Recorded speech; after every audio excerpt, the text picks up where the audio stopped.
আমি হচ্ছি ব্রাইডাল ইন্ডাস্ট্রির প্রফেশনাল মডেল। প্রফেশনাল বলতে পারবো না, কারণ প্রফেশনাল কথাটা ভীষণ বড় অর্থ। আজকের তারিখে দাঁড়িয়ে আমার মাকে এখন আর কিছু করতে হয় না, সবটা আমি করি। বাবা, জেঠু, জেম্মা কোরিওগ্রাফার ছিল। সিনেমা রয়েছে প্রসেনজিতের সাথে।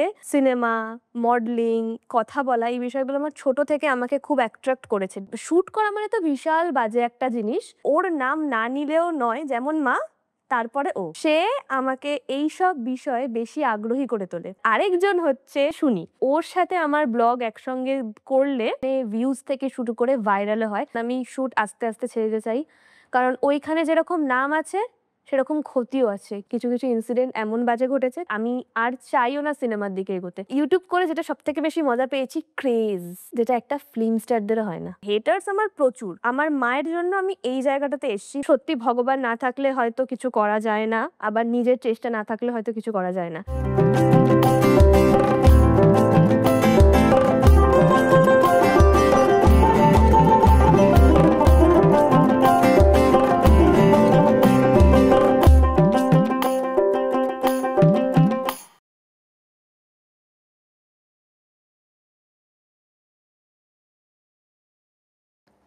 নমস্কার, বৈঠকখানার নতুন পর্বে আপনাদের সবাইকে স্বাগত। আশা করি আপনারা ভালো আছেন, আপনাদের পরিবারের সবাই খুব ভালো আছে। আমি সাবির, আপনাদের সবাইকে ধন্যবাদ জানাচ্ছি 1 বছর ধরে বা 1 বছরের বেশি সময় ধরে আমাদের পাশে থাকার জন্য। আজকের শুরুতেই ধন্যবাদ জানাচ্ছি, তার কারণ আজকের পর্বটা খুব স্পেশাল আমার কাছে এবং আমাদের টিমের কাছে। তার কারণ দুঃখের সঙ্গে জানাচ্ছি, বা কিছু কাজের জন্য হয়তো আমি আর বেশ কিছুদিন এই হোস্টেল চেয়ারে বসতে পারবো না। তো আপনাদের সঙ্গে এই বৈঠকখানার আড্ডাটা নিয়ে যাওয়ার জন্য পরের পর্ব থেকে অন্য একজন থাকবে। তিনি কে বা তার বৃত্তান্ত কী, সেটা আমরা চলতে চলতে এই পর্বটা শেষে আপনাকে জানাবো। তো ঠিক আছে, পার্সোনাল জায়গা থেকে বেরিয়ে আসি, আপনাদের জানাই যিনি অতিথি আজকে, তিনি আজকে খুবই একটা চন্মনে অতিথি, খুবই হাসি মুখের একজন অতিথি। তিনি খুব ভালোভাবে আজকে আমাদের এখানে এসে সবার মন জয় করে নিয়েছেন, এবং এই শো শুরু হওয়ার আগেও আপনারা অনেকক্ষণ ধরে আড্ডা দিচ্ছি। এবং তিনি একজন প্রাণোচ্ছল খুব মহিলা, একজন অভিনেত্রী এবং একজন ইনস্টাগ্রাম কন্টেন্ট ক্রিয়েটার। তো তার সম্বন্ধে আমরা জানবো, এবং সে রিসেন্টলি পড়াশোনাও করছে, মাস্টার্স করবে। তো পড়াশোনা, ইনস্টাগ্রাম, অভিনয়, সমস্ত কিছু মিলিয়ে মিশিয়ে সে নিজের জীবন চালাচ্ছে। তাই চলুন আর বকবক না করে আলাপ করিয়ে দিই আপনাদের সঙ্গে আজকের অতিথি মিস তৌরির সঙ্গে। নমস্কার। নমস্কার। তো কেমন আছো? ভালো। আমি কেমন সবসময় লাগছে? ভালো থাকি। ভীষণ ভালো লাগছে। বেসিক্যালি আমি ভীষণ এক্সাইটেড, কারণ এটা আমার ফার্স্ট টাইম পডকাস্ট শো। ওফ, নাইস, আমার ভালো লাগলো শুনে। কেমন লাগছে এখানে, মানে ভাইবটা কেমন লাগছে তোমার? অসাধারণ। থ্যাংক ইউ, শুনে খুব ভালো লাগলো আমার। বেসিক্যালি তুমি ভীষণ টকেটিভ, এই কারণে, কারণ আমি ভীষণ টকেটিভ, তো আমার অপোনেন্ট পার্সনটা যদি টকেটিভ না হয় তাহলে কি করে হতে পারে? হ্যাঁ, কথা বলা যায় না, আড্ডা করা যায় না। একদম একদম তাই। আর আড্ডা তো প্রায় উঠেই গেছে। আড্ডা পুরো উঠে গেছে। তা আমাদের বৈঠকখানা, যেটা তোমাকে বলছিলাম, বৈঠকখানাতে আমরা শুরুই করেছিলাম যাতে আড্ডা দেওয়ার কালচারটা আমরা ফেরত আনি এবং সবার গল্পটাকে আমরা তুলে ধরতে পারি। বিভিন্ন ধরনের মানুষ, বিভিন্ন ধরনের গল্প দর্শক জানুক, তাদের সঙ্গে বুঝুক। তো দর্শকরা যারা আমাদের সঙ্গে থেকেছেন এতদিন, আশা করি যদি আপনারা একটু হলেও একটু ইন্সপায়ার্ড হয়ে থাকেন, বা কারোর গল্প যদি আপনাদের ভালো লেগে থাকে এবং তাতে আপনাদের জীবনে কোনো পরিবর্তন এসে থাকে, আমরা খুব খুশি হব। তো ম্যাম, আপনি আপনার জীবন নিয়ে আমরা কথা বলবো। তো আমার খুব ভালো লাগছে তোমার দেখতে, বেশ সুন্দর একটা, বেশ না ব্রাশ করে এসেছে বুঝতে পারছি, বেশ না, আসনি ব্রাশ করে, কী সব বলছে। যাই হোক, তো তোমার পড়াশোনায় আসি। তুমি মাস্টার্স ভর্তি হয়েছো না ভাবে? হব। কি নিয়ে পড়াশোনা করছো? আমার বাংলা অনার্স গ্র্যাজুয়েশন কমপ্লিট হয়ে গেছে, শুধুমাত্র মাস্টার্সটা পিছিয়ে গেছি আমার অপারেশনের জন্য, কারণ সেপ্টেম্বরের 27 তারিখে 2024-এ আমার অ্যাপেন্ডিক্স অপারেশন হয়েছে। আর যখন অপারেশনটা হয়েছে তার ওই 1 সপ্তাহ গ্যাপের মধ্যেই আমার মাস্টার্সে ভর্তি হবার ছিল, তো সেটা আমি হতে পারিনি। বিগত আরও অনেক ইনসিডেন্টের জন্য হতে পারিনি, শুধু ওই কারণটাই নয়, আরও কিছু প্রবলেমসের জন্য মাস্টার্সে আমি ভর্তি হতে পারিনি। তো সেটা আমি নেক্সট টাইম চেষ্টা করবো, বাট হব। খুব ভালো লাগলো শুনে, এবং দুঃখিত যে তোমার 1 বছর নষ্ট হলো। হ্যাঁ, বাট বাংলা নিয়ে মনস্ক করছে। তাহলে আমরা যেটা আমাদের অ্যাকচুয়াল কাজ, সিনেমা বানানো, আমরা এরপর থেকে আমাদের স্ক্রিপ্টগুলোকে ভেরিফাই করার জন্য ম্যামকে পাঠিয়ে না দেবো। না, লজ্জিত আমি। কেন পারবে না আজকে ভেরিফাই করতে? তা কেন পারবো না? অবশ্যই পারবো। ইভেন আমি আমার কাজিনদেরকে বাংলা ক্যাপশন লিখে দিই। যারা দেখবে অনেকেই। আমি ক্যাপশন লিখে দিই, বাংলা ক্যাপশন লিখে দিই। বাহ! তাহলে আজকের আমাদের আমরা আমাদের ইনস্টাগ্রামের জন্য কি ক্যাপশন দেবো আজকের বিষয়টার জন্য? ওটা ভাবতে হবে। ভাবতে হবে। ঠিক আছে। কোনো অসুবিধা নেই, আমরা আসবো এখানে। তো তাহলে তোমার পড়াশোনাটা কোভিডের সময়, মানে স্কুলিং, কলেজ। হ্যাঁ। তো একটু বলবে ওই টাইমে কিরকম চ্যালেঞ্জেস ছিল? ওই টাইমে চ্যালেঞ্জ বলতে গেলে মাধ্যমিক দিয়েছি, উচ্চ মাধ্যমিক দিইনি। উচ্চ মাধ্যমিকের রেজাল্টটা ভিত্তি করেছে 11 আর মাধ্যমিকের ওপরে। কিন্তু আমার উচ্চ মাধ্যমিকের রেজাল্টটা অনেক বেশি ভালো হতো, যেটা আমার হয়নি।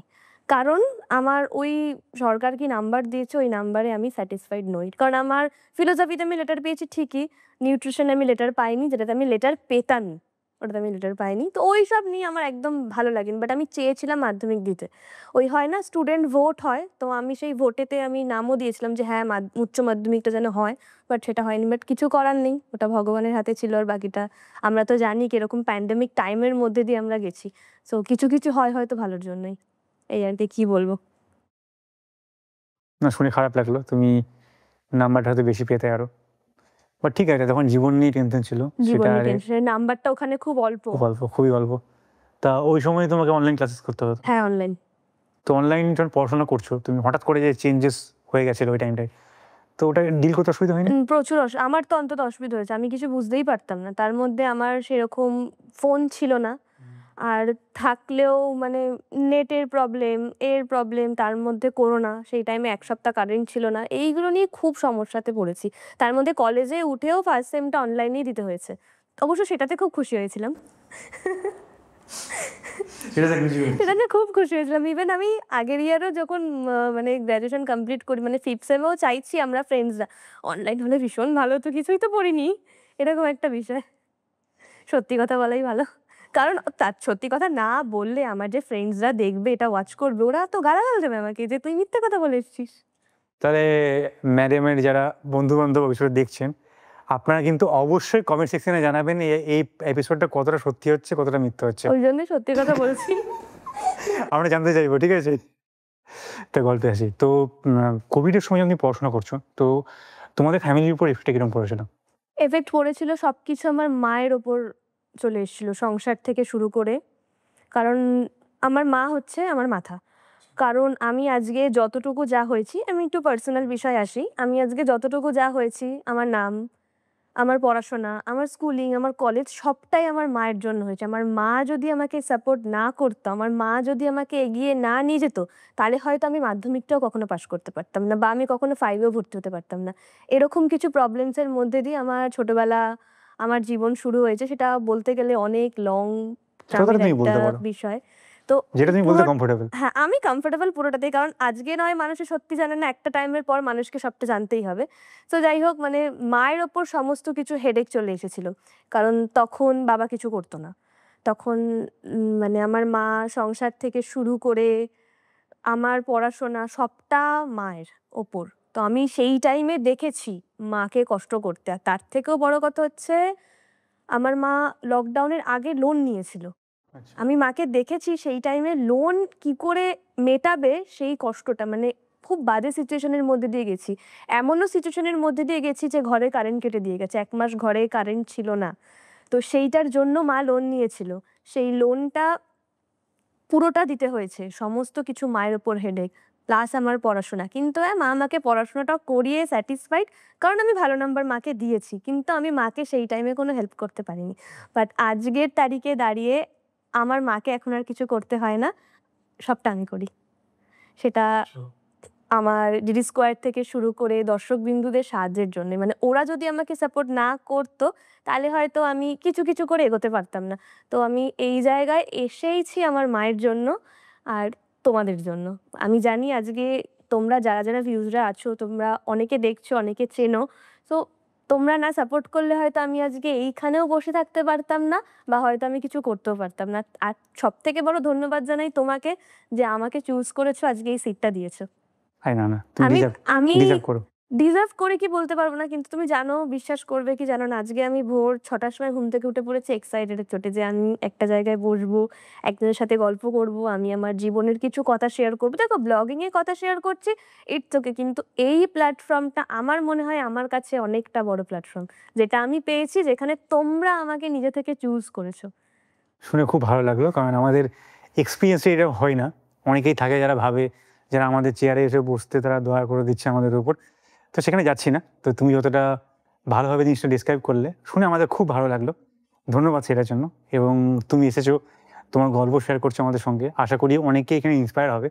আর তার আগে আমি কাকিমাকে অনেক বেশি কুর্নিশ জানাবো, কারণ কাকিমা তুমি যেটা করেছো, মানে কোভিডের সময়, ওই সময় এত চ্যালেঞ্জেস, তার মধ্যে একটা ফ্যামিলিকে নিয়ে যাওয়া, তার দায়িত্বভার বহন করা এবং তাকে ভালোভাবে একটা দিশা দেখানো খুব কঠিন, যেটাও বললো আমরা শুনলাম। তো কাকিমা, আমাদের সবার তরফ থেকে আমরা এটাই বলতে পারি, আপনি খুব ভালো কাজ করেছেন এবং আশা করব যে আপনার মেয়েও আপনার মুখ আরো উজ্জ্বল করতে পারবে, যেটাও বলছে এখানে। তাহলে আমরা গল্পে ফেরত আসি। তো যেটা বলছিলাম, তো তোমার কলেজ শেষ হলো, হুম। তোমার কলেজ শেষ হলো। তো কলেজের পর কলেজ শেষ হচ্ছে 2024-এ, রাইট? আগের ইয়ারে আগের ইয়ারে। তো তুমি ১ম এ কি ইনস্টাগ্রাম করতে শুরু করছো? ইনস্টাগ্রাম শুরু করি আমি 11 দিয়ে, মানে মাধ্যমিক দিয়ে 11, এই 2019 থেকে। ও এটা নামাতে হয়, ফোন কিনে দিয়েছে দিদুন মাধ্যমিক দেওয়ার পরে। তো আমার একটা ফ্রেন্ড ছিল সুজয় বলে, ও আমাকে মানে একসঙ্গে ফোন কিনতে যাই, দিয়ে ও আমাকে ইনস্টা, ফেসবুক, টিকটক সব কিছু নামিয়ে দেয়। নামিয়ে দেওয়ার পর তখন করতাম, তখন আমি ইনস্টাগ্রাম বা ফেসবুক ফলোয়ার্স, লাইক, এগুলো সত্যি কথা বলতে বুঝতাম না। সো আমার ফেসবুকে একজনের সাথে ভীষণ ভালো পরিচয় হয়, তার নাম আমি নিচ্ছি না। সো সে আমাকে এইসব বিষয়ে বেশি আগ্রহী করে তোলে, লাইক মডেলিং, ইনস্টাগ্রাম, ফলোয়ার, সব কিছু। মানে ওর নাম না নিলেও নয়, যেমন মা, তারপরে ও। নাম নাও। নেব, বেশ নিচ্ছি, নিলে তো ভালোই হয়। তো যাই হোক, হ্যাঁ, তো ও আমাকে বেশি উৎসাহী করে তোলে, তো আমাকে টুকটাক লাইক পটানোর জন্যই আর কি। আহ, আমরা ঠিক জায়গাতে যাচ্ছিলাম, অসুবিধা নেই। হ্যাঁ, পটানোর জন্যই। তো বলতো যে, "ডোরি দাও তোমার ছবি এডিট করে দিই, ডোরি দাও এই করে দিই, সেই করে দিই।" তো দিত। তো আমাকে অ্যাকচুয়ালি তো মানে বিষয়টা তো নাম্বার নিতে হবে না? তো নাম্বার নিল। কিন্তু ছেলেরা, আমি জানি না সে জীবনে কি করছে, কিন্তু ছেলেরা নিজের জীবন নিয়ে এত সিরিয়াস থাকে না। For sure shot. না, না, শোনো না। তারপরে? তারপরে এরকম নাম্বার দিলাম। দিয়ে আমাকে বলল যে, "বাবা, তোমার তো ইনস্টাগ্রামে ৩,৫০০ ফলোয়ার্স, মানে বিশাল ব্যাপার। তো তুমি কন্টিনিউ কেন করছো না?" দিয়ে ওর সাথে গল্প করতে, করতে, করতে, করতে আমাদের মধ্যে একটা রিলেশন ক্রিয়েট হয়ে গেল। আরো রিলেশন ক্রিয়েট হবার একটা বিষয় হচ্ছে, উই আর 1 অক্টোবর, কারণ ওর আর আমার বার্থডে একদিনে। কি ম্যাচিং ভাই! তারপর? ও এখানে থাকে না, ও থাকে শান্তিনিকেতনে। আর আমি থাকি কলকাতায়। একটা লং ডিসট্যান্স রিলেশনশিপে আমরা যাই। এখনো সেটা আছে, ইন ফিউচারে সেটা থাকবে ভগবানের কৃপায়। সেখানে আরো একটা প্রবলেম, সেইটা হলো আমাদের কাস্ট প্রবলেম। সেটা নিয়ে পরে কথা বলছি, ওটা একটু বেশি বলে ফেলবো আর কি। তো যেটা বলছি, সেটা হলো যে আমার মায়ের জন্য আমি এই জায়গাটাতে এসেছি, মানে আমি পড়াশোনাটা কমপ্লিট করতে পেরেছি। আর আমাকে লাইক সোশ্যাল মিডিয়াতে এত উৎসাহ করে তোলা, আমার বেসিক্যালি আমি হচ্ছি ব্রাইডাল ইন্ডাস্ট্রির প্রফেশনাল মডেল। প্রফেশনাল বলতে পারবো না, কারণ প্রফেশনাল কথাটা ভীষণ বড় অর্থ, সেটা ডিসাইড করবে মানে পাবলিকরা। আমি নিজেকে নিজে প্রফেশনাল কখনোই বলতে পারি না, কারণ আমি নিজেকে নিজে প্রফেশনাল বলবো কোন ক্ষেত্রে বলবো, আমাকে পাবলিকরা বলবে যে হ্যাঁ ডোরি প্রফেশনাল, তাহলেই আমি প্রফেশনাল হয়ে উঠতে পারবো। সো যাই হোক, আমি 4 বছর ধরে এই ব্রাইডাল ইন্ডাস্ট্রির মডেলের সাথে যোগ আছে, আমি কাজ করি। তো হ্যাঁ, তো এই বিষয়ে আমাকে ও উৎসাহী করে তোলে, না তুমি করো, তুমি পারবে। ইনস্টাগ্রাম প্লাস ইউটিউবটা করা পুরোটাই ওর জন্য। না ডোরি, তোমাকে পারতেই হবে, তুমি পারবে, তুমি না পারলে অন্য কেউ পারবে না। মানে অ্যাজ আ, মানে কি বলবো, অ্যাজ আ বয়ফ্রেন্ড বলবো না বন্ধু বলবো না কি বলবো জানি না, যাই হোক না কেন বন্ধুই বলবো। এরকম বন্ধু যেন প্রতিটা মেয়ে পায়, এরকম বন্ধু না পেলে হয়তো মেয়েরা সত্যি এগোতে পারে না। তো আজকে আমি যতটুকু নাম ফ্রেম, তার জন্য। মা তো সাপোর্ট করেইছে, বাট তার জন্য। একটা টাইম গেছে যে মাও সাপোর্ট করতে পারিনি, কিন্তু সে স্টিল নাও সাপোর্ট করে গেছে। মানে আমার এই ব্রাইডাল ইন্ডাস্ট্রির মডেল হওয়ার ক্ষেত্রে সে পুরো প্রথম থেকে সাপোর্ট করে গেছে। সো আজকে যদি আমি এই জায়গাতে বসে তাদের নাম না নিই তাহলে ভগবান আমাকে কখনো ক্ষমা করবে না। তো সেই জন্য আমাকে তাদের নাম নিতেই হবে। না ভালো। খুব সচরাচর আমি মেয়েদের, ছেলেদের নিয়ে খুব একটা আমি অ্যাপ্রিশিয়েট করতে শুনি না বা দেখিও না। দেখে ভালো লাগলো। আর ওর মতন ছেলে বুঝি কমই হয়। মানে ওর মতন ছেলে হয়ই না। মানে এবার দর্শকরা কমেন্ট করতে পারে, "কেন ওর কি লেজ আছে বা শিং আছে?" না, লেজ শিং কিছুই নেই, কিন্তু হি ইজ ডিফারেন্ট আমার জন্য। না এটা শুনে খুব ভালো মানে লাগলো। হয় না একেকটা দিক থেকে বলে যে টক্সিক বা এই বিষয়টা, এইটা আমি কখনো ফিল করতে পারিনি যে সে টক্সিক। সে ভীষণ ভালো, সত্যি খুব ভালো। জীবনে বাঁচতে গেলে একটা ভালো মানুষ পেলে আর এর থেকে ভালো কি চাই? You are lucky. তো সেই ভাইকে বলব যে অসংখ্য ধন্যবাদ। কারণ তোমার জন্যই আজকে চেয়ারে গেস্ট হিসাবে ইনি আসতে পেরেছেন। তো অসংখ্য ধন্যবাদ তোমাকে। এভাবেই পাশে থাকো, কাজ করো। সে জানে যখন আমি এখানে আসবো সে ভীষণ এক্সাইটেড। সে যেহেতু অনেক দূরে থাকে সেজন্য সে আসতে পারেনি। সে যদি এখানে থাকতো সে অবশ্যই আসতো। আমরা মিট করতে চাইবো ভবিষ্যতে, ইন ফিউচার। কখনো অফ দ্য ক্যামেরা। কখনো, কখনো। তো আমরা এবার তোমার লাইফ ফেরত আসছি। তো তুমি বলছো তোমার বন্ধু তোমাকে একটা হেল্প করলো অনেকটা এবং তারপর তুমি ইনস্টাগ্রামটা তোমার ভালোভাবে শুরু হলো। একদম শুরু হলো।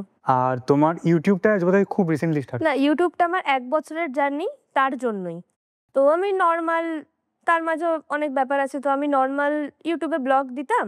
কিন্তু আমার যেহেতু হেটার্স প্রচুর, মানে হেটার্স আমার প্রচুর। সেইজন্য স্টকারও প্রচুর। তো সেইজন্য আমার ভগবানের কৃপায় ভিউজ খুব ভালো হতো। ভিউজ আমাদের হেটার খুঁজতে হবে। না, ওইজন্য আমার ভিউজ ভীষণ ভালো হতো। ভিউজ ভালো হতো, ইনস্টাগ্রামে মিলিয়ন রিচ, ফেসবুকেও তাই। মানুষ খুব তাড়াতাড়ি আমাকে ভালোবেসে ফেলে। তো এটা আমার একটা ভগবানের একটা কি বলবো পেয়েছি হয়তো, এটা আমি একটা তোমার ভাইবটা ভালো। ভাইবটা আমাদের ভালো। টিমও অ্যাপ্রিশিয়েট করছে এখানে। হ্যাঁ, তো ওইজন্য এটা আমি পেয়েছি। তো এই তুমি ইউটিউব শুরু করেছো ১ বছর আগে। ১ বছর শুধু ব্লগিং করছো। শুধু ব্লগিং, মানে ডেইলি ব্লগার। খুব সম্ভবত তোমার মিউজিক ভিডিও ছিল। মিউজিক ভিডিও করেছি। মানে মিউজিক ভিডিও আমি ২০১৯-২০২০ কথা বলি, লকডাউনের আগে। সেটা আমার ফার্স্ট বড় আর্ন 2K। আচ্ছা। তো যেই ভাইটার সাথে আমি কাজ করেছিলাম সেই ভাইটার নাম হচ্ছে দেসি। তো ওই ভাইটা নিজেই গান লেখে, নিজেই গান গায়। তো ও আমাকে ফেসবুক থেকেই পছন্দ করে। তো আমাকে বলে যে, "তুমি এরকম করতে ইন্টারেস্ট?" আমি বললাম যে, "হ্যাঁ, ইন্টারেস্ট।" তখন তো আমার কাজের দরকার। তখন তো আমার খিদে যে হ্যাঁ, আমার কাজ করতেই হবে। কারণ আমি তো মাকে দেখছি, মা একটা কষ্ট করছে, একটা কষ্টের ব্যাপার থেকে যাচ্ছে। প্লাস আরো অনেক বিষয়। তখন তো আমাকে কিছু একটা করতে হবে। মাকে যেন হেল্প করতে পারি। সে বলল, "হ্যাঁ, বাট আমি কিন্তু 2K নেব।" ও বলল যে, "হ্যাঁ, তুমি নাও।" দিয়ে তার সাথে আমি এরকম একটা ইউটিউব ভিডিও শুট করি। বাট সেই টাইমের ডোরি আর এই ডোরির মধ্যে অনেক পার্থক্য। কারণ তখন আমি প্রচুর রোগা ছিলাম। মানে লুকস এর কোনো ব্যাপার মানে এটার সাথে ওইটার হিউজ ডিফারেন্স। বয়সও কম ছিল। বয়সও কম ছিল। এক্সপেরিয়েন্স কম। হ্যাঁ, যারা দেখেছে তারা জানে। তো ওইটা করি। তো গানের নামটা যদি বলো? গানের নামটা হচ্ছে না, না, না, মেকআপ রোজ লাগাতি হো, এই একটা গান। আমি সেটা তোমরা পরে দেখতে চাইলে দেখাতে পারি। তো না মানে অবশ্যই দর্শকদের দেখাবো এখন। অসুবিধা একদম। নেই। তো এইটা হলো, বাট তার আগে আমি ওই যে ১ম বেস্ট ফ্রেন্ডের কথা বললাম, যে আমার সাথে ফোন কিনতে গেছিল, একদম ছোটবেলার বন্ধু। ওর মা এরকম ২০১৯, তখন আমি 11 এ পড়ি, ২০১৮ ওর মা এরকম মেকআপ শিখেছিল। মেকআপ শেখার পর তো কারোর ওপর স্টুডেন্ট এক্সাম দিতে হবে। তো আমাকে অ্যাজ আ মডেল হিসেবে নিয়ে গেছিল। তখন আমার কোনো এক্সপেরিয়েন্স নেই। তখন আমি ক্লাস 11 না 12 এ পড়ি। ১ম গিনিপিগ তুমি। হ্যাঁ, ১ম। তো আমাকে নিয়ে গেছে প্রচুর মেকআপ-টেকআপ লাগায় দিয়ে। তখন সেখানে মোটামুটি প্রফেশনাল মডেলরা গেছে, সেখানে আমি কিছু নই। বাট তাও আমি নিজেকে ছোট থেকেই মনে করে এসেছি যে আমি কিছু একটা করব, আমাকে করতেই হবে। কিছু একটা করব। আর এই বিষয়গুলো মানে অভিনয়, সিনেমা, মডেলিং, কথা বলা, এই বিষয়গুলো আমার ছোট থেকে আমাকে খুব অ্যাট্রাক্ট করেছে। ডান্স, বেসিক্যালি আমার মা-বাবা দুজনেই ডান্সার। আমার মা মমতা শঙ্করের স্টুডেন্ট, বাবা, জেঠু, জেম্মা এরা হচ্ছে কোরিওগ্রাফার ছিল। প্লাস এদের বহু সিনেমা রয়েছে প্রসেনজিতের সাথে, বহু ডান্স করেছে এরা। মানে ছোটবেলা থেকেই দেখে এসেছি। তো আমাকে এই বিষয়গুলো খুব অ্যাট্রাক্ট করেছে ছোট থেকে। তো আমি এই বিষয়তেই এগিয়েছি। তো তুমি প্রফেশনাল ডান্সার ছোটবেলা থেকে? আমি প্রফেশনাল না হলেও মা-বাবার কাছে শেখা, মা-বাবা ট্রেন জেঠুর ডান্সার। কাছে, হ্যাঁ, মা-বাবা জেঠুর কাছে শেখা। নাচতে পারি, গাইতে পারি, ওই আরকি টুকটাক। শিখেছি ডান্স, কখনো গান শিখিনি। তবে গান শেখাটার ইচ্ছে ছিল, কিন্তু ওই ফিন্যান্সিয়াল প্রবলেম ছিল বলে হয়ে ওঠেনি। এটা পরে হয়ে যাবে। হয়তো, কিন্তু জানো তো যখন হয়তো টাকা থাকে তখন সময় থাকে না। সত্যি কথা। আর ডান্সের জন্য মানে আমার যেটা তোমার কিন্তু চ্যানেলে আমি দেখেছি তুমি মোটামুটি ডান্সের জন্য তোমার একটু বেটার থাকে, কি বলবো মানে বাকিদের সঙ্গে থেকে তোমার যে কন্টেন্টগুলো তুমি পোস্ট করছো তার একটু ডান্সের ভিডিওগুলো মানে ডান্সটা একটু বেটার বাকিদের থেকে। বেটার হয়, হ্যাঁ অবশ্যই। আসলে তো তোমাকে যেটা বলতে চাইছিলাম যে তুমি ডান্স তাহলে তোমার বাবা মার থেকে তুমি ইন্সপায়ার্ড হচ্ছ, একদম।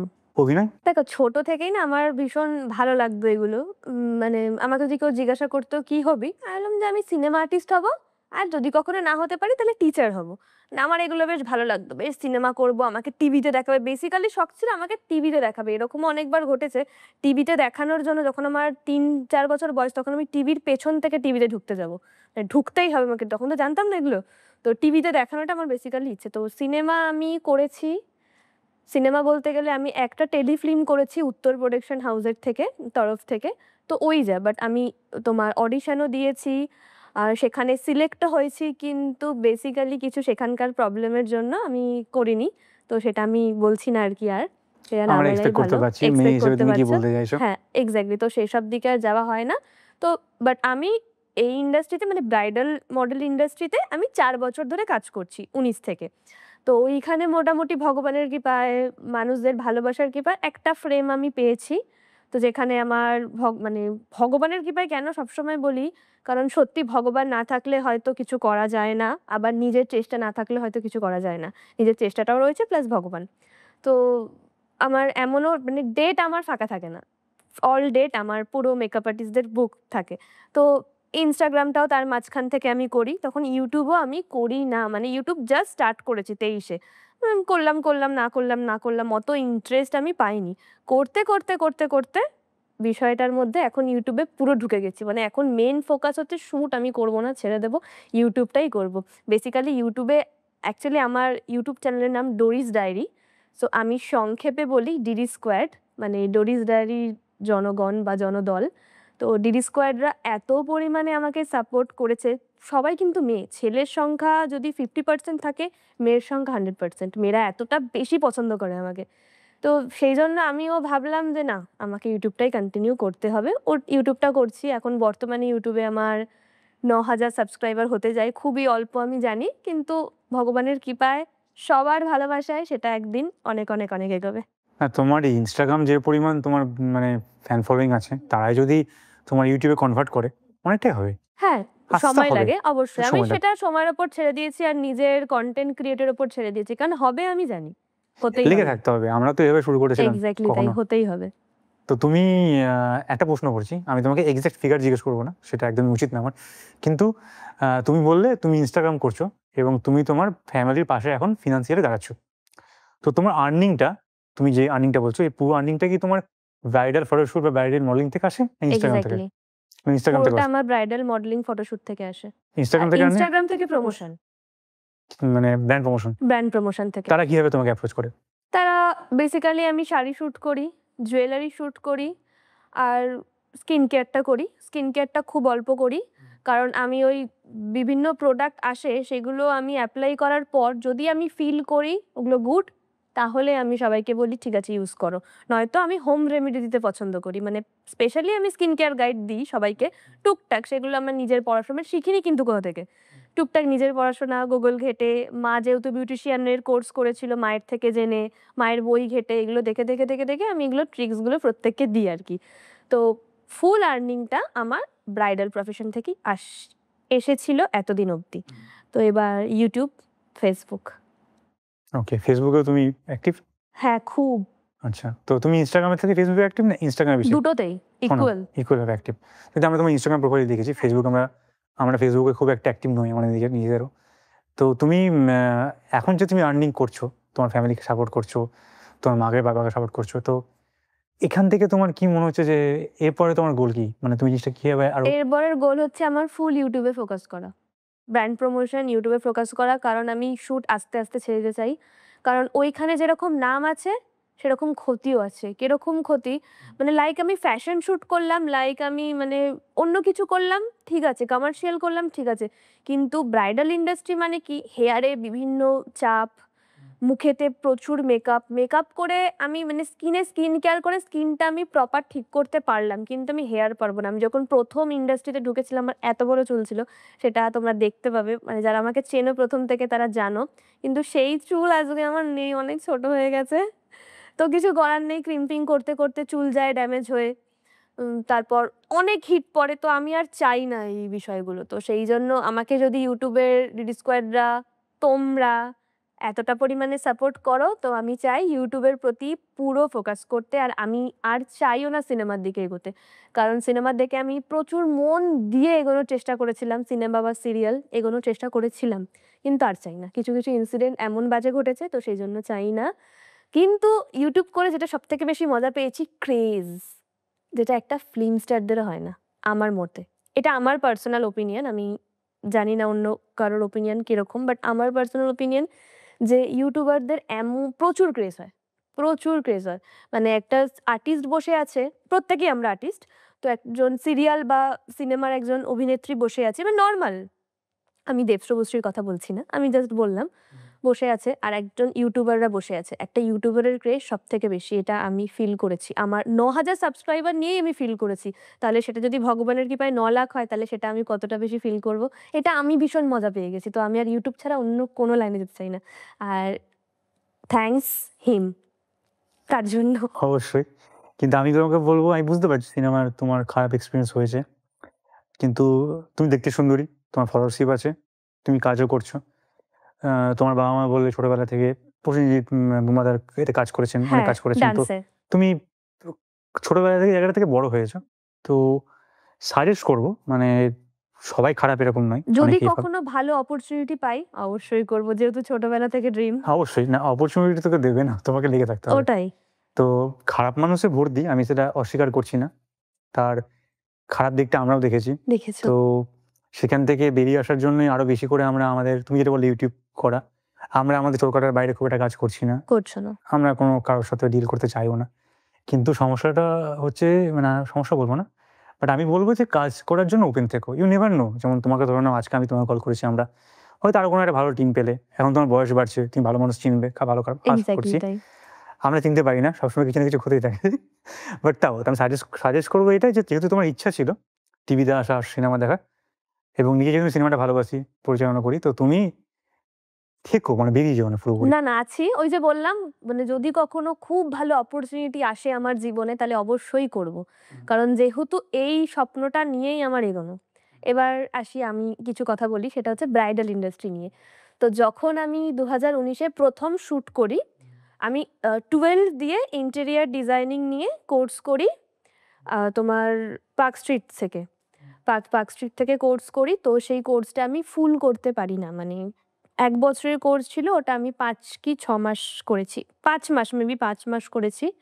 তো ৫ মাস করার পর ওটা আমাকে বন্ধ করে দিতে হয় ফিন্যান্সিয়াল প্রবলেমের জন্য। তখন ওখানে মানে রেমুনেশন ছিল ১,৩০,০০০ এর মতন। আর অলরেডি সেখানে আমি ৩০,০০০ টাকা মতন দিয়ে দিয়েছিলাম। মানে আমার মা ৩০,০০০ টাকা মতন দিয়ে দিয়েছিল। বাকিটা দেওয়া পসিবল হয়নি বলে সেখান থেকে আমাকে বেরিয়ে আসতে হয়। তো ব্রাইডাল মেকআপের জন্য ১,৩০,০০০ টাকা course? Interior designing. Interior design, আচ্ছা। ইন্টেরিয়র ডিজাইনিং আমি পার্ক স্ট্রিট থেকে কোর্স করেছি। আমি আর নামটা নিলাম না কোথা থেকে করেছি। তো কোর্স করার পর সেখানে ৩০,০০০ খুব মানে ভালো জায়গা। আমরা প্রত্যেকে বুঝতেই পারছি হয়তো কোথার কথা বলছি। তো ১,৩০,০০০ টাকা মতন ছিল। তো আমার মা ৩০,০০০ টাকা দিয়েছে। এখনো ১,০০,০০০ টাকা মতন দেওয়া বাকি আছে। আমার মা দিতে পারে না। তো আমিও নিজেকে বোঝালাম যে সবকিছু হয়তো সবার জন্য নয়। বেরিয়ে আয় ডোরি, তোর জন্য অন্য কিছু অপেক্ষা করছে। আর আসলেই আমার জন্য অন্য কিছু অপেক্ষা করছিল। তো তখন আমার ফেসবুকে টুকটাক ফটোগ্রাফাররা এড হচ্ছে আরকি। আর আমি প্রচুর ফোনেই ছবি তুলতাম। মানে সেলফি ক্যামেরা ধরে ফোনে ছবি তুলতাম। আর সে টুকটাক রিটাচ করে দিত, ভিডিও করে দিত। সে প্রচন্ড পরিমাণে সাপোর্ট করেছে। তো যাই হোক, তো সেইসব দেখে না, মানে নরমাল লুক দেখেই খুব বেশি অ্যাট্রাক্ট হতো সবাই। তো এরকম একদিন পোস্ট করে যে need a non paid model. তো সেখানে একটা ফটোগ্রাফার আমার নাম সাজেস্ট করে। ১ম এ বেস্ট ফ্রেন্ডের মা সাজিয়েছিল, ওইটার পরে। ওটাও নন পেড ছিল। বাট সে যেহেতু আমার বেস্ট ফ্রেন্ডের মা, তার সাথে আমি এখনো শুট করলে আমি টাকা নিই না। কারণ ওনার থেকে আমার লাইভ লিডটা স্টার্ট হয়। তো যাই হোক, যেখানে ছিলাম, তো ওই ফটোগ্রাফারটা এরকম বেলগড়িয়া একটা শুটে আমাকে ওই মেকআপ আর্টিস্টের মানে পোস্টের নিচে আমাকে লিখেছে ডোরি। তো মেকআপ আর্টিস্টটা আমাকে টেক্সট করে যে, "শোনো এটা কিন্তু নন পেড। তুমি ইন্টারেস্টেড তো?" আমি মনে, মনে ভাবি যে আমি সত্যিই ইন্টারেস্টেড। কারণ আমি তো ঢুকি। আমি তো আগে জায়গাটায় আসি। তো তখন আমার মায়ের পা ভেঙে গেছিল। আমার মা বাড়িতে ছিল। আমার মা আমাকে যেতে দিতে পারেনি। বাট ফ্যামিলির কিছু মেম্বার আছে না? নন পেড, টাকা দেবে না, শুট করবে। শুট করা মানে তো বিশাল বাজে একটা জিনিস। শুট করা মানে তো খুব বাজে একটা বড় জিনিস সেটা ফ্যামিলির মতে। শুট রাতের করে ঢুকছে বিভিন্ন ফটোগ্রাফার মানে একটা আলাদাই মানে ব্যাপারের থেকে আমি চলে এসেছি। হ্যাঁ, এরকম তো অনেকেই অনেক কিছু বলে। হ্যাঁ, কিন্তু ফ্যামিলির দিক থেকে হয়তো বেশি করে বলে, "মেয়ে যাচ্ছে, যেতে পাঠাস না, তোর পা ভেঙে গেছে।" তখন আমি আমার বাবাকে, বাবা তখন সেই সময় গেছিল। তো বাবাকে আমি নিয়ে গেছিলাম। বাবার সাথে আরেকজনও গেছিল। তো বেলঘরিয়াতে বাবা তখন বৃষ্টি পড়ছে। বাবা পুরো কনস্ট্যান্ট দাঁড়িয়ে। আমি ১ টার সময় ঢুকেছি, বেরিয়েছি ওইখান থেকে ৮:৩০ মতন। কিছু খাইনি। সাজবো মানে ক্যামেরার সামনে দাঁড়াতে হবে এরকম একটা ব্যাপার মানে করতেই হবে। তো তার কাছে সাজি, তার কাছে সাজার পর সেই ছবিগুলোও বেরোয়। সেই ছবিগুলো আমি পোস্ট করি। এমন একটা বিষয় ছিল মনে হয় ৫০ টা ছবি তুললে ফটোগ্রাফারকে বলতাম ৫০ টা ছবি দাও। এই নিয়ে একটা ইনসিডেন্ট আছে সেটা পরে বলব, অবশ্যই বলব। ভীষণ মজা লাগছে আমার কথাগুলো। কারণ আমি এরকম একটা দিন চেয়েছিলাম যে যেই দিনটা আসুক, যেই দিনটাতে এমন, এমন মানুষের থেকে ইনসাল্ট হয়েছি তারা যেন দেখে আমার এই ভালো দিনটা। আপনারা দেখছেন তো? অবশ্যই স্টকার বললাম না? ওকে। প্লিজ কমেন্ট করবেন। হ্যাঁ, বলো। তো যাই হোক তো সেরকম ফটো পোস্ট করি। সেখান থেকে বিভিন্ন কাজ আসে। ৳১০০, ৳১৫০, ৳২০০ তাতেই আমি ছুটতাম। কোনো ব্যাপার না। তো এরকম করতে, করতে মোটামুটি আমি হ্যাঁ, ৳১০,০০০ মতন জমিয়েছিলাম। বাহ! ৳১০,০০০ জমিয়েছিলাম। একটা কথা বলি, আমি হলদিরামসে শুটে যাই। হলদিরামসে শুটে যাই। শুটে যাওয়ার পর সেখানকার মেকআপ আর্টিস্ট আমাকে হায়ার করে। তো পেমেন্ট নিয়ে কোনো কথা হয়নি। আমি আর একটা মডেল ছিলাম। সেই কথাটা আমাকে বলতেই হবে কারণ ওটা আজকের দিনটা সবথেকে বড় প্ল্যাটফর্ম সেটা বলার জন্য। তো সেখানে শুটে যাই। শুটে যাওয়ার পর সাজি। সাজগোজ করার পর শুট-ফুট হয়ে যাবার পর পেমেন্টের বিষয় হলো। আমাকে বলছে, "তোমাকে কত দেবো?"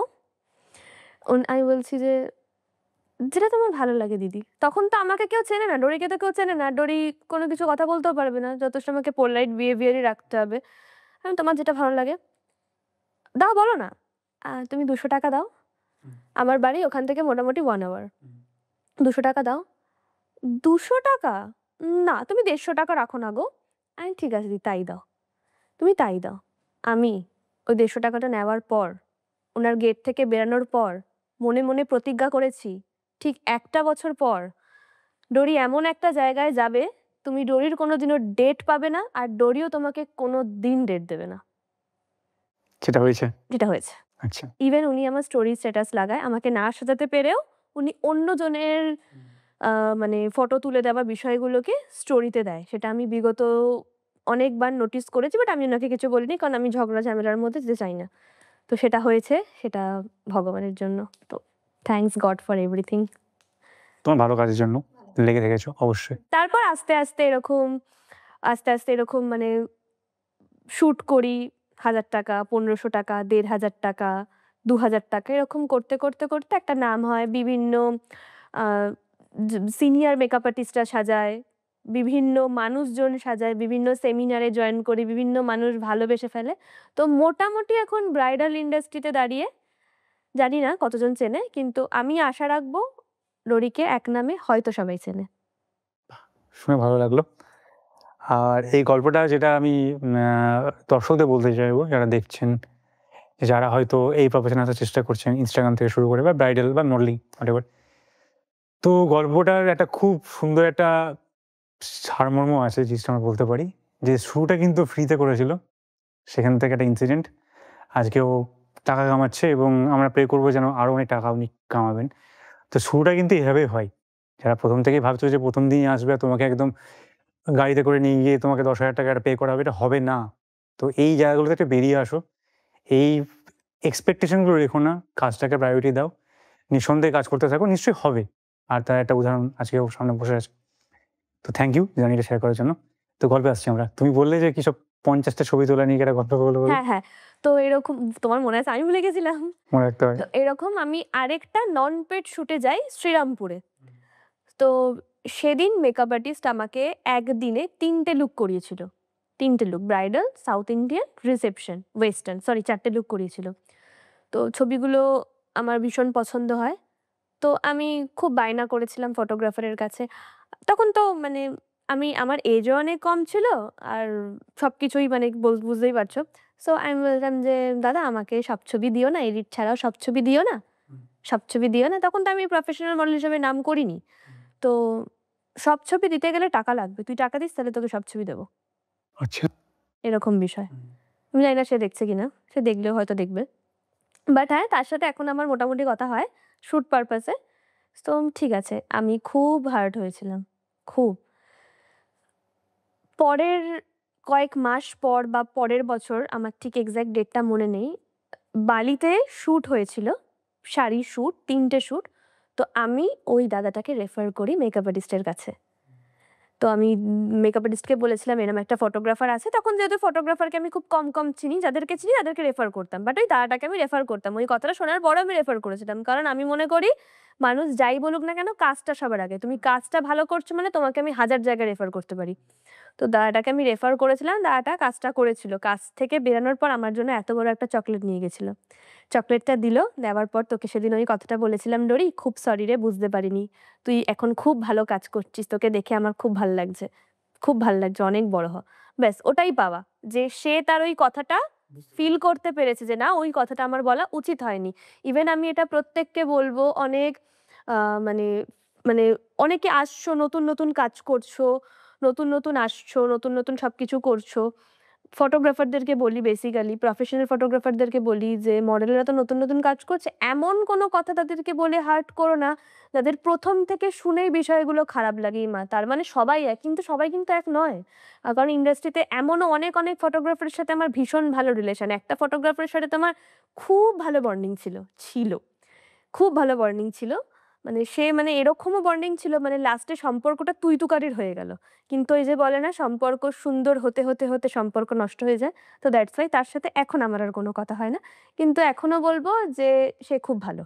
তো ওটাই বলব তোমাদেরকে যে যারা ১ম কাজ করছো, কাজ করো। ফটোগ্রাফারদেরকে বলব, মেকআপ আর্টিস্টদেরকে বলব যে এমন কোনো কথা বলো না যে তারা হার্ট হয়। আর বেসিক্যালি আমার একটা মেসেজ মডেলদেরকে দিতে যাই যে, ওই যে বললাম না, প্রফেশনাল কথাটা খুব বড় একটা কথা।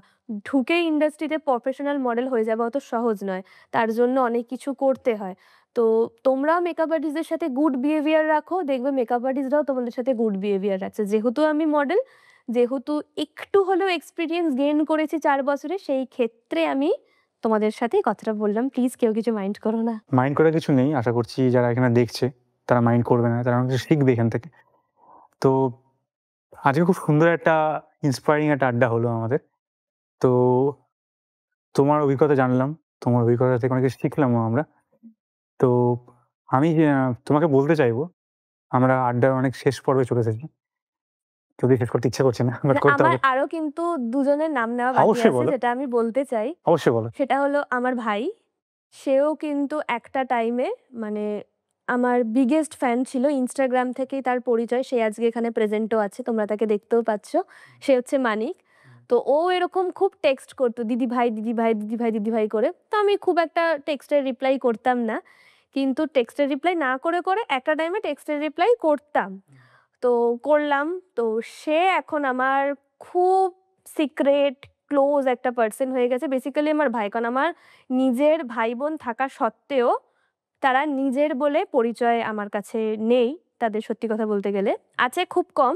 বাট সে আমার রক্তের সম্পর্ক না হওয়া সত্ত্বেও আমার ভাই হিসেবে অন্যতম। মানে আমি তাকে আমার ব্রাদার বলি। মানে সবকিছু, মানে আমার সবকিছু, "ভাই এটা করব, ভাই ওটা করব, ভাই সেটা করব।" ইভেন তার কোনো হেল্প বা আমার কোনো হেল্পে আমি ওর জন্য অলওয়েজ আছি। ও মানিক তোমাদেরকে বললাম। ইভেন তোমরা তাকে দেখতেও পাচ্ছ। তো ওর সাথেও কিন্তু আমার সোশ্যাল মিডিয়া থেকেই পরিচয়। তো সোশ্যাল মিডিয়া থেকে পরিচয় হওয়া সত্ত্বেও কিন্তু আমরা কখনো একে অপরকে কখনো ফিল করতে পারি না যে আমাদের মধ্যে কখনো কোনো রক্তের সম্পর্ক নেই। রক্তের সম্পর্ক ছাড়াও এমন অনেক সম্পর্ক থাকে না, যেগুলো আমরা অনেক অ্যাটাচড হয়ে যাই। সো ভাই। আর আরেকজন হচ্ছে মোস্ট কিউটেস্ট পারসেন্ট আমার জীবনে, সে হচ্ছে সুনি। যাকে রিল স্কোয়াডরা ইভেন তোমরা হয়তো আমার রিলসে আমার ব্লগে দেখেছো, ইভেন ওর সাথে আমার ব্লগ একসঙ্গে করলে সেই ব্লগ প্রচণ্ড পরিমাণে ভিউজ থেকে শুরু করে ভাইরালও হয়। কারণ মানুষজন ওকে আর আমাকে খুব বেশি পছন্দ করে। তো ও যেহেতু আজকে আসতে পারেনি, ও আসার ইচ্ছে ছিল। তো ওর বাড়ি অনেকটা দূরে নবদ্বীপে। তো ও প্রায়ই আমার কাছে এসে থাকে। ও ফটোগ্রাফার। আমার ভাইও ফটোগ্রাফার, ও ফটোগ্রাফার। বেসিক্যালি আমার ভাই ভিডিওগ্রাফার আর ও হচ্ছে স্টিল ফটোগ্রাফার। ভীষণ ভালো কাজ করে, আমার থেকে ছোট। মানে আমার ভাই আর সনির সেম মানে এজ সেমই।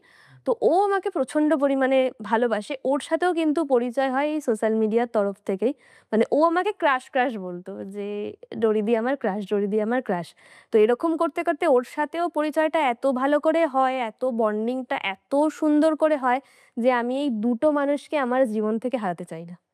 মানে আমার বন্ধু সংখ্যা খুব কম। এক মা, খুব ভালো বন্ধু, এক সে, এক আমার ভাই, এক শনি, আরেকটা আমার খুব ভালো বন্ধু আছে, মানে বান্ধবী আছে সে। তো সেটাই বলছি যে শুনিকেও আমি কখনো হারাতে চাই না আমার মানে আমার জীবন থেকে। কারণ সেও সে, আমার ভাই খুব পরিমাণে আমাকে পেছন থেকে ঠেলে। "তোমাকে করতেই হবে, তুমি পারবেই, তোমাকে করতেই হবে" সবকিছু। ইভেন তারা আমার আমার যত রিলস দেখো তারা কিন্তু সব সেগুলো করে দেয়। আগে আমি ফোনে রিলস করতাম, কিন্তু এখন সেগুলো করি না। কারণ হয় না মানুষ যখন বেটার কোয়ালিটি পায় তখন মানুষ বেটারের দিকে ছোটে। সেরকম আমি বেটারের দিকেই ছুটেছি। তো যত রিলস ভিডিও দেখো সবকিছু কিন্তু ওরা করে দেয়। মানে ওরা আমাকে প্রচন্ড পরিমাণে পুশ আপ করে যে, "করতেই হবে, তুমি পারবে।" এমনও দিন গেছে যে ওরা আমাকে জড়িয়ে ধরে কাঁদছে যে, "ঠিক হবে, ঠিক হবে।" অ্যাকচুয়ালি আমি রেন্টে থাকি। প্রতি মাসে আমাকে অনেকটা টাকা করে ভাড়া গুনতে হয়। সবকিছু ভাড়া গোনা থেকে শুরু করে সংসার, মায়ের ওষুধ, আমার নিজের পড়াশোনা, আমার নিজের ট্রিটমেন্ট মানে স্কিন কেয়ার এসব সবকিছু আমাকে করতে হয়। তো ওরা আমাকে প্রচন্ড পরিমাণে পুশ আপ করে যে, "তুমি ঠিক ফ্ল্যাট কিনবে, তোমাকে কিনতেই হবে।" সো সাপোর্টটা না ভীষণ পরিমাণে দরকার, মেন্টাল সাপোর্ট, যেটা ওরা দুজন আমাকে প্রতিনিয়ত করে। খুব বেশি নাম্বার না থাকলেও যারা আছে তারা সবাই হলেই অনেক কিছু ভালো হয়। খুব একদমই তাই। You are lucky. ৩-৪ টে মানুষকে এরকম পেয়েছো। তো তুমি শেষ করার আগে যদি তুমি দর্শকদের বা যারা ধরে নাও তোমারই মতো কোনো বাচ্চা ১০ বছরের আগের, সে যদি আজকে শুরু করতে চায়, তাকে তুমি কি মেসেজ দিতে চাইবে? দর্শকদের তুমি বলতে পারো। তাদেরকে আমি একটাই মেসেজ দিতে চাইবো যে, মাথা ঠান্ডা রাখো, হুটপাট করে মাথা গরম করো না, নিজের প্রতি ধৈর্য রাখো। দেখবে তুমি যেটা চাও সেটা তুমি অ্যাচিভ করবেই। আর সেকেন্ড হচ্ছে তুমি যাকে মন থেকে চাও, মানে চাওই মন থেকে, তাকে তুমি একদিন না একদিন পাবেই। এই বিষয়টা আমি ফিল করি আমার ভাই আর শুনির ক্ষেত্রে দিয়ে। কারণ ওরা দুজন আমাকে প্রচণ্ড পরিমাণে মন থেকে চেয়েছে। মানে ভগবানের কাছে প্রে অব্দি করেছে। বিশেষ করে শুনি। যে আমার ওকে লাগবেই, এরকম একটা বিষয় যে ওকে আমার লাগবেই। একবার দেখা করিয়ে দাও, একবার দেখা করিয়ে দাও। তো যাকে তুমি মন থেকে চাও না তাকে তুমি পাবে। তো যারা চাইছো এরকম ইন্ডাস্ট্রিতে আসবে, প্রফেশনাল মডেল হবে বা ব্লগার হবে বা মানে ব্লগিং করবে, তো তারা নিজের মাথাটা ঠান্ডা রাখো। সুন্দর কনসেপ্ট আনো, সুন্দর কনটেন্ট ক্রিয়েটর হও। কারণ এখন কনটেন্ট ক্রিয়েটরে ভর্তি। প্রচুর কনটেন্ট ক্রিয়েটর ছড়াছড়ি। তো এমন মানে হয় না যে আমি না খুব ব্যাড কমেন্ট পাচ্ছি, অনেকে বলে ব্যাড কমেন্ট মানুষ তখনই পায় যখন আমরা ব্যাড কিছু কনটেন্ট করি। তার আগে কিন্তু ব্যাড কমেন্ট পায় না। কারণ আমার এখনো অবধি কিন্তু আমি কোনো ব্যাড কমেন্ট আসেনি। সব গুড কমেন্ট। তো আমি তাদেরকে একটাই মেসেজ দেব, মাথা ঠান্ডা রাখো, সুন্দর কিছু ভাবো, সুন্দর করে লাইফটা লিড করো। আরেকটা কথা ডিপ্রেশন নিয়ে বলতে চাই যে যেটা আমার খুব কমেন্ট আসে, "দিদি ডিপ্রেশনে ভুগছি, তোমার তো এত প্রবলেম, তুমি লাইফে কি করে এত মোটিভ হও?" মাথা ঠান্ডা রাখো। আর নিজেকে নিজে পুশ আপ করো যে আমাকে পারতেই হবে, আমাকে করতেই হবে, I will। তো করতেই হবে, তুমি পারবে, দেখবে। আর ডিপ্রেশন ওটা প্রতিটা মানুষের থাকে। আমার তো মাইগ্রেনের ব্যথা শুরু হয়ে গেছে। মানে মাইগ্রেন ধরা পড়ে গেছে অপারেশনের পর। সো যাই হোক, তোমাদেরকে একটা কথাই বলব, মানে একটা কথা বলতে অ্যাকচুয়ালি অনেকগুলো কথাই বলে ফেলছি। মাথা ঠান্ডা রাখো, বড় হও, নিজের প্যারেন্টসকে সম্মান করো, বিশেষ করে মাকে। মাকে সম্মান করো, যে তোমাকে সাপোর্ট করে তাকে সম্মান করো। আর কাউকে নোংরা কথা বলো না। তাহলে দেখবে তুমি যা অ্যাচিভ করতে চাইছো অ্যাচিভ করো। আর হবে নয়। ভগবানের উপর বিশ্বাস রাখলেও নয়, নিজেকে করতে হবে। তুমি নিজে করবে কিন্তু তুমি ভগবানের উপর ছেড়ে দিয়েছো তাহলে কিচ্ছু হবে না। তোমাকে নিজেকে হার্ড ওয়ার্ক করতে হবে। মানে এক কথা হচ্ছে প্রচন্ড পরিমাণে হার্ড ওয়ার্ক করো। বুদ্ধি রেখে। কারণ বুদ্ধি রেখে হার্ড ওয়ার্ক করাটা সবথেকে বেশি জরুরি। এইটুকুই আমার মেসেজ ছিল তোমাদের জন্য। আর আমি প্রত্যেককে জানাই, মানে ভবিষ্যতের জন্য প্রত্যেককে শুভেচ্ছা জানাই, যারা এইসব মানে এইসব লাইনে বা যেই লাইনে আসতে চাও না কেন, আমি সমস্ত প্রফেশনকে খুব সাপোর্ট করি। তো সবাইকে জানাই, মানে খুব খুব খুব শুভকামনা জানাই। খুব ভালো লাগলো তোমার কথা শুনে, এবং যেটা আমি নিজেও বিশ্বাস করি, কর্মই সব, কর্মর থেকে বড় কিছু হয় না। ভালো কাজ করে গেলে অবশ্যই তোমার সঙ্গে ভালো হবে, কোনো না কোনো দিন ভালো হবে। আমাদের সঙ্গে হচ্ছে বা হয়েছে, খারাপ তো সবার সঙ্গে হতে থাকে, সবসময় তো 100% ভালো হয় না জীবনে। তো তুমি আমাদের অনুষ্ঠানে এসেছো অতিথি হিসাবে, আমাদের সময় দিয়েছো, এবং তোমার সঙ্গে আড্ডা দিয়ে আমার খুব খুব ভালো লেগেছে। আমারও খুব ভালো লেগেছে। আমাকে চুজ করেছে বেসিক্যালি, মানে র‍্যান্ডম প্রোফাইল চুজ করা মুখের কথা নয়। রেফার পাওয়া আলাদা বিষয়। কিন্তু র‍্যান্ডম প্রোফাইল চুজ করা, এটা আমার কাছে খুব বড় একটা পাওয়া যে আজকে এই চেয়ারটা আমি পেয়েছি। এবং তুমি সেটা ডিজার্ভ করো। তো আজকে আমাদের পর্বের শেষের দিকে আমরা এসে গেছি, যেটা বলছিলাম আমরা। আমার খুব ভালো লেগেছে আজকে পর্বটা করে, এবং যেহেতু আমার আজকে অফিসিয়ালি শেষ পর্ব, যেটা বলছিলাম একটু আগে। তো উম দর্শকদের জানাই যে, আরেকবার জানাচ্ছি যে আমি হয়তো এরপর আর এই শোটা কন্টিনিউ করব না বেশ কিছুদিনের জন্য, আমার কিছু কাজের জন্য। তো আমার শেষ পর্বটা এতটা সুন্দর করে দেওয়ার জন্য তোমাকে অসংখ্য ধন্যবাদ। ধন্যবাদ বলো না। ধন্যবাদ বলে ছোট করা হয়। অনেকটা ধন্যবাদ। খুব ভালো লেগেছে। তাহলে আজকের মতো শেষ করি। একদম। খুব ভালো থেকো, এইভাবেই হাসতে তুমিও। থেকো। ভীষণ। সবাইকে ভালো রেখো এবং উন্নতি করো। খুব ভালো আশা লাগলো করব পরিচয় হয়ে। আমরা একসঙ্গে কাজ করব। আবারও। নিশ্চয়ই। নমস্কার। তো দর্শকদের আমি যেটা বলছিলাম যে, এটাই আমার হয়তো শেষ পর্ব। আমি একজন হোস্ট হিসেবে এখানে আছি। মানে সঞ্চালক হিসাবে একদম শেষ বলব না, হয়তো আমি আবার আসবো কখনো। তো এর পরের পর্ব থেকে যিনি সঞ্চালনা করবেন, তিনি আরাত্রিকা মজুমদার। আমাদের এখানে অনেক কাজ আমাদের চ্যানেলে আপনারা দেখে থাকবেন। যে রাতের মধ্যে ওগুলিতে উনি মুখ্য নায়িকা ছিলেন। খেলনাবাড়িতেও কাজ করেছেন। আর রিসেন্টলি আমরা একটা কাজ হচ্ছে সাবিত্রী আন্টির সঙ্গে, সাবিত্রী চ্যাটার্জী এবং লিলি চক্রবর্তীর সঙ্গে। তাতে উনি মুখ্য নায়িকা হিসেবে কাজ করছেন তাদের সঙ্গে। তো তার সঙ্গে আমরা আলাপ করাবো আপনাদের পরের পর্ব থেকে। আর সবাইকে মন থেকে বলছি ধন্যবাদ। আমার মনে হচ্ছে যে জীবনে একটা খুব বড় একটা কাজ থেকে আমি বেরিয়ে যাচ্ছি। কারণ একটা বছর সময় দিয়েছি এখানে, এবং আপনারা পাশে থেকেছেন। সবাইকে অশেষ ধন্যবাদ আমার তরফ থেকে, এবং কোনো ভুল ত্রুটি হলে ক্ষমা করবেন। এবং আমি আশা করব যে এর পরের পর্বগুলোকেও আপনারা ঠিক অতটাই কি ওর থেকে বেশি ভালোবাসা দেবেন এবং আমাদের সঙ্গে থাকবেন। তাহলে আজকের মতো শেষ করি। সবাইকে অনেক, অনেক, অনেক ধন্যবাদ। আপনারা ভালো থাকবেন। নিজের ফ্যামিলি সবাইকে ভালো রাখবেন। এই পর্বটা দেখবেন, সাবস্ক্রাইব করবেন, শেয়ার করবেন এবং অবশ্যই কমেন্ট করবেন। আর হ্যাঁ, কমেন্ট সেকশনে জানাবেন যে আপনারা কাকে চাচ্ছেন। যদি আমরা আনতে পারি অবশ্যই নিয়ে আসবো। তাহলে ধন্যবাদ। নমস্কার।